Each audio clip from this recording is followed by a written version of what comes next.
If you ask your dog to stay, would it look like this? Let's talk about improving your dog's stay by making it more clear how they can hold the position, how to introduce distractions and distance, different helper tools you can use if needed, and real-life examples of how I practice a stay every day. Your dog can't practice a stay if it can't hold a position, so I like to use a lure and get them into the desired position, rewarding fast enough that they can maintain that position. Gradually increase the time between rewards. I always use a release word, so it's clear when the stay is complete. Now get that cookie out of your hand because we want our dogs to be responsive even whenever a lure is not present, but they can very clearly do the behavior. Major pointer here, do not use the word yet because we're not super confident that he'll be able to do the hand signal without the lure. The next step is being able to bet money that you can add in that word and the hand signal at the same time and your dog will perform the behavior.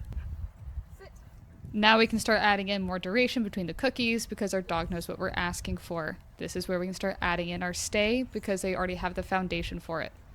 Now distractions. Once we start implementing other things, we ditch the duration. Keep those distractions short and sweet, something that's not going to make your dog break.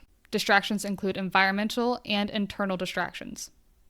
Lastly, there's distance because distance is basically a distraction. I like to do a half step at a time.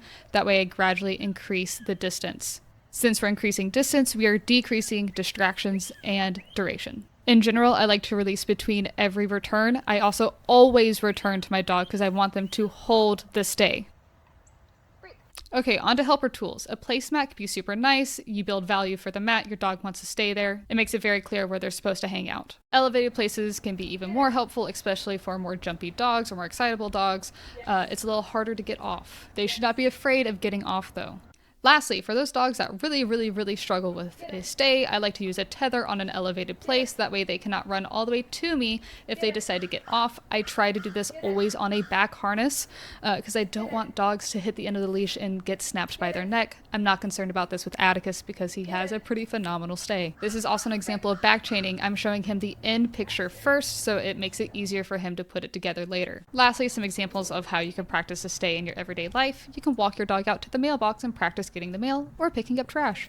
This example showcases all three components and a tethered elevated place. I like to work out in my neighborhood, so I like to practice stationing whenever I am working out, so my dog gets to hang out here while I practice my pull-ups. Typically between sets or every other set, I'll go over and reinforce him. The really nice thing is that we've had practice with duration, so food does not mean a release. At the end, I always like to practice him maintaining that position until I release him, which is his reward for maintaining that stay.